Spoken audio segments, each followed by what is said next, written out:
Well, it's segment 250, and what do I have in store for you guys this week on this big occasion? It's none other than the top 10 Transformers of the year, my very own, right now on Transformers Talk Raw.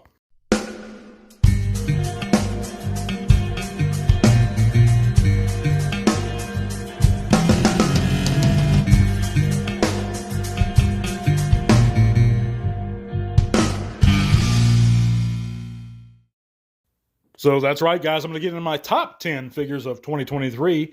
But first, if you haven't heard, you can click those various links in the description below. It's going to take you to all kinds of cool stuff, including our Facebook group. You guys know the spiel. We'd love to see you there. We'd love to see you support the channel as we continue on Patreon and, on Spotify, not Patreon. You can support us via Patreon. But as we continue on Spotify and here on YouTube, if you're listening in on YouTube. But yeah, thank you guys so much for the support, all the support these past couple years as I've reinvented the channel on YouTube originally, and we've expanded out. And that support has meant the world to me, guys, for the guys that always listen. But we're going to get into this, guys. There's not going to be any news this week. Work's been crazy, but I'd like to expand and talk a good bit about my list, because this list, going from the 10th to number 1, is going to be my greatest figures that have been released this year, and these are figures that I have to own. It's only my personal opinions, but let me know in the comments what you think, guys, of each of my choices. And without further ado, I'm going to get right to it. Number 10 is going to be the Legacy Needle Nose. That's right, guys. I spoke a little bit about him earlier. As a matter of fact, I believe I mentioned it, that I did a partial list earlier this year, but I figure now we're getting close to the end of the year. We're probably not going to be getting anything else this year that's going to make me supplant these choices. And I know a lot of content creators do a list, but I'd like to do my own a little bit early this year. But anyway, that is the Legacy Needle Nose. A fantastic figure in every way. A nostalgia dream come true for a G1er like myself. And I don't think this figure has many flaws at all, guys. I know people gripe about his legs. I don't have a problem with them. They are hollow a little bit in the back, but it's from the very back, and that's the only angle you can even tell it's hollow at. I don't even think any filler kit is required here. I love the way they did the Target Masters. It reminded me of the old days when they didn't have any articulation on the junior Target Masters, or the smaller ones, or even the larger ones really, except for maybe a waist joint on some of them due to transformation. That said, Needle Nose is a faithful and true update to his original G1 self. I love the sculpt. I love the transformation. Everything about it. It was its own mold. It wasn't retooled from anything. I love it. If you don't have Legacy Needle Nose and you guys are fans of G1 and you like those more obscure characters, you can't go wrong with this figure. But number 9 is going to be the Studio Series 86 Frenzy or Rumble. That mold in general, but I haven't locally been able to find Rumble. I did find a Frenzy, picked it up, and was just blown away by this mold. I have the Siege Rumble. That's filling in for the moment. I think I have a G1 Rumble too. But this mold, the Studio Series 86 Frenzy or Rumble mold, is fantastic. Not only is it a great update to the character, he's true to form in every way. He looks like he just jumped out of the screen, but he comes with a multitude of accessories, and at the $10 price point, you guys really can't beat them. In any way, but he's got his pile drivers, he's got some guns, he's taller than the Siege Rumble or Frenzy. He's just so great, and of course he's compatible with the Siege Soundwave that we've previously gotten, or the Netflix Soundwave, or the Legacy Repack Soundwave, or Sound Blaster, or whatever, any of those molds. I love it. If you can find him, pick him up, guys. I wouldn't pay the $30 they're asking on like eBay for it, no way. But if you can find him at retail, please pick him up, because he is a great, great figure. Paint apps are wonderful too. He's got a plethora of those. But number 8, guys, and we're going to move on to 8, is going to be Tritis or Detrius, however you pronounce his name. And it's not because I'm even familiar with the character very much. I'm not. I know he's kind of like a Junkion that's trying to supplant Retgar. But I don't care about the character myself. But I love this mold, and I know it's going to be used for Hound. And this is going to be the perfect Hound mold. Whether it's Studio Series 86, which I think that's the probability, or Legacy, it's going to be the ultimate Chug-style Hound that we've all been waiting for. And that's why I appreciate this figure. I just imagine those Hound colors on him, and that's why I love it. And I picked this one up last week, and I'm just continually impressed by it. In both modes, by the way, his Jeep mode is fantastic. But number 7 is going to be, and this might surprise some of you guys because we've gotten versions of this mold over the years several times, but it is the Troop Builder Seeker mold, and that's number 7. And the reason I'm choosing the Troop Builder, because we've gotten, even this year alone, we've gotten versions of the Seeker mold, whether it be Siege or Earthrise. You know, we got the reintroduced Dirge. We also got I think it was maybe last year, the G2 Ramjet and the Gen Selects line. But the reason I picked this one above some of those others is because it was desperately needed, in my opinion, an actual Troop Builder Seeker jet. I love the coloration. In hand, it is actually very different than Thundercracker's. Has more of a lilac hue to it, more of a purplish tint. But the fact that it's an army builder is fantastic. And now they're actually, you can find them for cheaper. I think I bought mine for $30, $35 shipped on eBay. I think that's around, you could still find him for around that price. He's fantastic, guys. I highly recommend it. I love it. If they release this mold in any color, I'll buy it. I don't care if it's pink, zebra, whatever. But number 6, and they're closing out our first half, we have the Legacy Shrapnel. And I know we've gotten Bombshell after Shrapnel, but I actually like the way Shrapnel came out a little bit more. And also, I'm a little bit biased for the character of Shrapnel because, or at least Shrapnel in general, because I've got the G1 Shrapnel as a kid. My brother got Bombshell, my younger brother. So I always had Shrapnel. He was my guy. And I was more impressed with the Legacy Shrapnel over all of them. They're all great, don't get me wrong. But Shrapnel just brings back those nostalgia vibes for me. If you can get any of the Insecticons or all the Insecticons, pick them up. They're all fantastic. The only gripe I would have, and it's a very minor one about Legacy Shrapnel, is they could have thrown a coat of paint on his antennae or his whatever you call them. I don't know insect terminology, his horns, whatever. But other than that, he is fantastic. Transformation is true to form. He looks great on the shelf, either by himself or with his brothers. I highly recommend him, guys. Pick him up.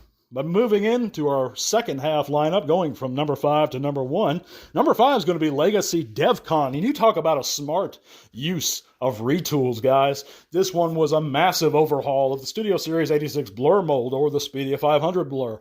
And they retooled the hell of it into Devcon. And I think it's the perfect example of retooling done in the most intelligent way. I give props to Hasbro in every way for this. The paint's right. The sculpt is chef's kiss. The head sculpt is fantastic. The alt mode is great. I even love the weapons, although I like to keep those red rocket parts on his back. Kind of simulate a rocket pack. I love the Legacy Devcon. If you can find him, definitely pick him up. And I think you can find him pretty easy right now online if you didn't get him through pre-order or whatever. Now, this next one, I've heard stories that he's been a little bit hard to find at retail. But number 4 is going to be the Legacy Tarn. And Legacy Tarn, this is a fantastic mold. And it was fantastic from the beginning. Clearly, in my opinion, this mold was meant to be Tarn. And the evolution gimmick is kind of neither here nor there. But I love his accessories, love his transformation. But the articulation, the sculpt screams Tarn in the comics in every way. And I think the mold was meant to be used for Tarn and Tarn alone, not Bludgeon. So Bludgeon, while it's a great mold, I don't think it fits the character of Bludgeon very well, and I don't like the head sculpt they gave him or the colorization they gave him. But this is about Tarn. It's a fantastic figure, and it's a character that we have seldom, if ever, we've actually never had him represented in the main line. We have to go third party if we wanted a Tarn previously. And for that reason, he makes the number 4 spot. That's Legacy Tarn, guys. He's fantastic. I highly recommend him. But I'm sure there's a way to... if you can't find them or if you can't acquire them for cheap and you have access to a Bludgeon, I'm sure there's some kind of way you can customize a Bludgeon into a Tarn, a Legacy Bludgeon. But either way, he's a fantastic figure and it's a great mold. My number 3, and we're into the top 3 already, guys, is going to be the Studio Series 86 Ratchet. And this is the Autobot, the classic Year 1 Autobot Doctor we needed. We've been waiting for so long, guys. We got teases with the Siege. We got hints with the Earthrise. Of course, that was exclusive. And, you know, we watched these guys get them, and a lot of us have been unable to acquire any version of Ratchet. Or some version that's kind of off in some way. Or maybe even you have guys stuck with the old Generations version where he's kind of looking down. He's got all those panel lines. Well, this answers all those needs. He doesn't have the Cybertronian alt mode. He doesn't have all those panel lines. You know, he doesn't have this shield in robot mode. It takes all that away, completes Ratchet and so well. You know, he has a completely new head from Ironhide. Even though I love that Ironhide mold, we were waiting on Ratchet. I'm continually impressed with him, guys. Of course, the first thing I did was take off those weird medical Autobot symbols and put on his actual crosses on his shoulders. And he really needed it, guys. But yeah, either way, I digress. It is a fantastic figure. It's the Autobot we've been waiting for. It's the Autobot, one of the Autobots I've been waiting for a good while now. And if you haven't got him, I highly recommend him. But moving on to number 2, the second best Transformer of 2023 is going to be the Studio Series 86 Snarl, guys. That's right, Leader Class Dinobot Snarl. And he is one of the cooler Dinobots in my opinion. Fantastic in both modes. Matches so well with his brothers. A steal if you can find him for retail price. I didn't see him locally. I had to order him online. I saw Slag and I saw several sludges locally. Never saw Grimlock at retail. Never saw Snarl so far at retail. But Snarl is fantastic, guys. If you can get him, pick him up. If you have to have all the Dinobots, of course, this one is actually, he won't disappoint you in any way, guys. He comes with his nice big sword, as in true to Snarl's character. I know I kind of wish all of them came with their swords, but I know they never had them in the show or the movie. It was just Snarl that did, but yet in G1, the toy versions, they all had both swords and guns. But I digress, it's still a fantastic figure. There's no stupid little unarticulated companion that comes with Snarl. It's just the bot, and he looks great. Paint apps are spot on. Both modes are spot on. Pick him up, guys. You won't be disappointed. But my best figure, my top number 1 figure of 2023, guys, and this might surprise many of you and disappoint some of you, is going to be the Legacy Metal Hawk. That's right, guys. This fantastic figure was a retool of another fantastic figure, and one of the best produced Transformers of all time, in my opinion, is the Kingdom Cyclonus. I think it was a perfect retool of that, and a heavy retool of that, and to another great figure. And they heavily retooled the chest, new wings, new head, just new pieces all around. He looks like an entirely different guy. He is a different guy. And it's one of the reasons he ranks so highly on my list. It's the first time, well, one of the first times in the U.S. we've seen the version of the character.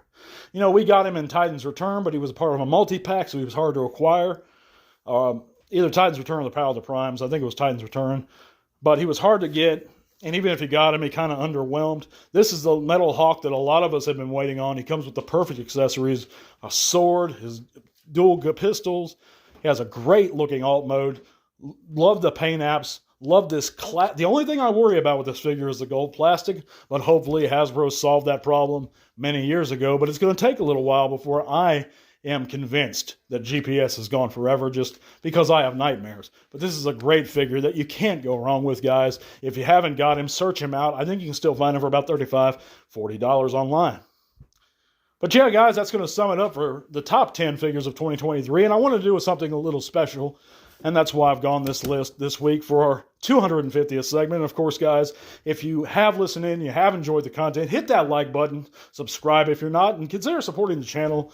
If you can't, just hit that like button for me, though. God bless you guys. We're going to be back real soon. Until all are one. This podcast is made possible thanks to the support of great people like you. Thank you.